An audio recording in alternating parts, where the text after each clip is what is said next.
Hola a todos, en esta clase vamos a ver dos aplicaciones de la teoría de la oferta y la demanda.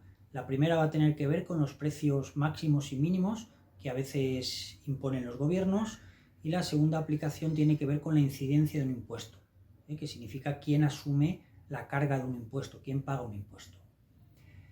Bueno, pues empezamos con la primera aplicación, control de precios, y imaginamos un mercado que, como en este gráfico, nos señala que el equilibrio está para una cantidad de 100 y un precio de 3. Entonces, de forma natural, ese mercado ha llegado a su equilibrio.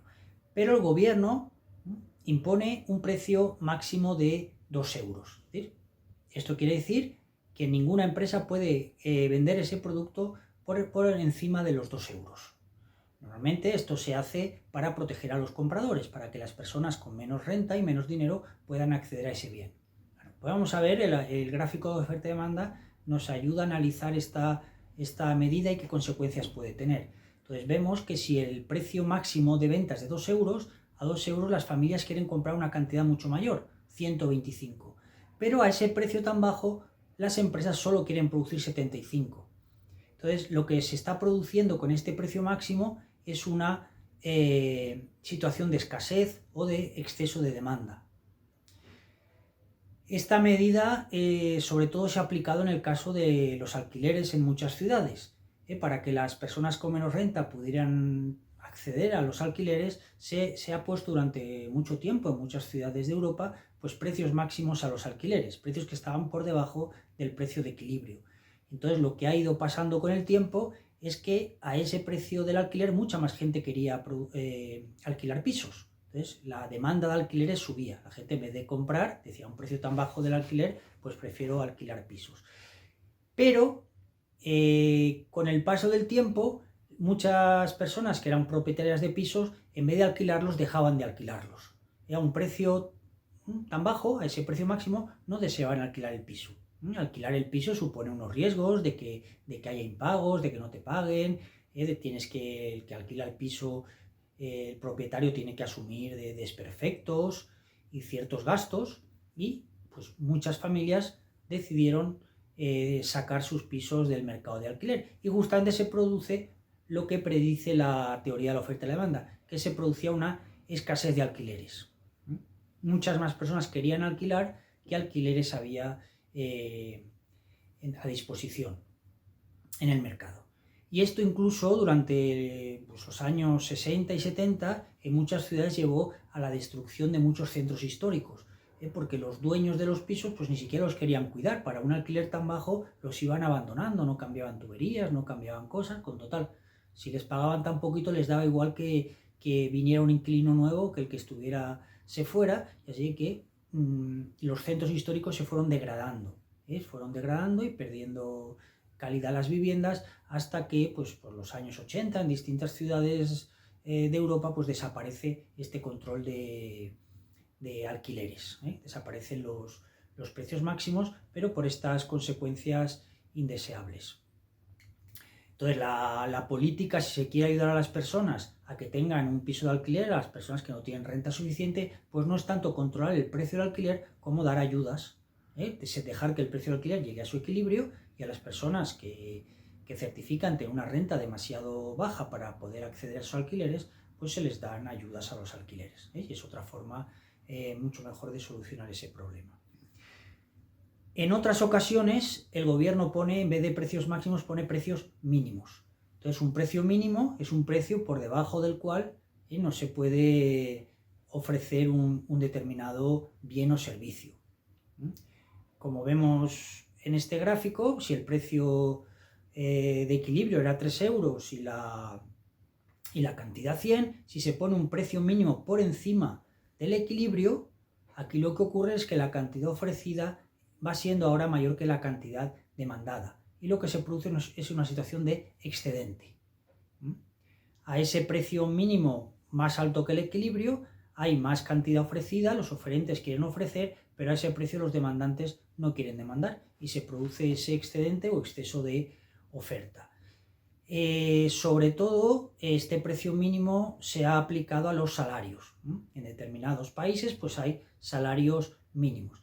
Y cuando ese salario mínimo está por encima del equilibrio, que esto ocurre para personas con muy baja cualificación, personas que apenas tienen estudios, apenas tienen habilidades y por lo tanto su productividad es muy baja, y a un salario por encima del equilibrio, pues las empresas prefieren no contratarlos. Entonces, ese salario mínimo que se hace por una buena intención, que es proteger a las personas que cobran menos y que no puedan cobrar por debajo de un mínimo, a veces para este grupo de personas de menos cualificación, pues lo que consigue es lo contrario, y es que las empresas no quieran a ese salario mínimo por encima del equilibrio contratarlas. Y surge ese excedente pues viene a ser un desempleo. Y para analizar esto, pues bueno, los gráficos de oferta y la demanda, este modelo pues nos ayuda por lo menos a situar el problema y a analizarlo. La segunda aplicación tiene que ver con la incidencia de los impuestos. La incidencia de un impuesto es el estudio sobre quién carga o quién paga un determinado impuesto sobre un bien que imponga el gobierno. Entonces volvemos a nuestro mercado y en una situación de equilibrio inicial pues está en la cantidad de equilibrio 100 y el precio de equilibrio 3. Si no ocurre nada, pues el mercado se quedaría ahí. Pero si el gobierno en este mercado impone un impuesto y dice que sobre ese producto, cada vez que alguien lo compre, aparte de los 3 euros, tiene que pagar 0,5 euros más de impuesto. Luego, el que lo compra tiene que pagar 0,5, el que lo recibe 3, pero recibe 3,5, pero ese medio se lo da el Estado. Es decir, que al final el oferente se queda solo con 3. Esa es la situación. Bueno, entonces, ¿qué ocurre? ¿Qué nos da a intuir el gráfico de oferta y demanda? Pues nos dice que a un precio más alto las personas van a querer comprar mucho menos de ese bien. Entonces ya estamos en desequilibrio. Las empresas van a recibir 3 euros y quieren producir 100, pero las familias que compran ese bien, por ejemplo el helado, van a querer comprar mucho menos y entonces va a haber un exceso de producción de helados. Entonces lo que va a ocurrir es que al final, aunque sean las familias las que se supone que tengan que pagar el impuesto, son las propias empresas las que pueden asumir parte del impuesto. En este ejemplo, puede acabar pasando que las familias paguen 3,20 por el helado y las empresas reciban al final 0,80. Y la diferencia son el medio euro que se le ve al gobierno. Pero veis que el impuesto, aunque el gobierno hubiera decidido que lo pagan las familias, al final se lo terminan repartiendo entre familias y empresas, porque las empresas prefieren asumir parte del impuesto, bajar el precio a 2,80 y así tener más compradores y llegar a un nuevo equilibrio en que se producen y se venden 90 helados, unos pagando 3,20 y otros recibiendo 2,80. Esto es una conclusión importante.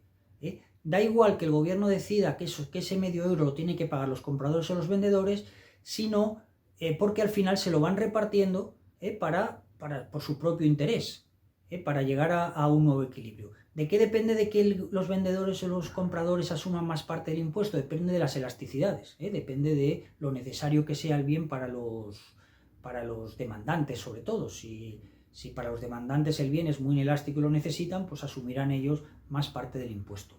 Y si no, lo asumirán más las empresas. Entonces, un último ejemplo para ilustrar esto: para los bienes de lujo, en muchas ocasiones, como los yates, se ponen altos impuestos. Se supone que son impuestos para gente rica, que son los que compran los yates. Y entonces parece un impuesto, en ese sentido, justo y equitativo. Entonces, pongamos que un yate cuesta 100.000 euros y se le pone un impuesto del 20%, luego comprar un yate costaría 120.000 euros. Entonces, ¿qué ocurre en muchas ocasiones con estos bienes de lujo? Que a 120.000 euros, mucha gente, como los yates son muy elásticos, pues dejan de comprar yates y se ponen a comprar otros bienes de lujo. Entonces, son las propias empresas de yates las que terminan asumiendo el impuesto. Y el precio sigue siendo para los compradores de 100.000 euros. Y ese impuesto se lo comen las empresas. Y las empresas a lo mejor lo que hacen es, para pagar ese impuesto, bajar los salarios de sus trabajadores. Así que de una forma indirecta, ese impuesto que se ha puesto para la gente rica que compra bienes de lujo, lo terminan asumiendo, la carga del impuesto termina cayendo sobre trabajadores de clase trabajadora y de clase media que trabajan en empresas de fabricación de yates. Pues todo esto, esta conclusión paradójica, inesperada, es lo que nos permite, a la que nos permite acceder pues, el análisis, los instrumentos de la oferta y la demanda. Y esto ha sido la clase de hoy sobre posibles aplicaciones de la teoría de la oferta y la demanda. Hasta la próxima clase.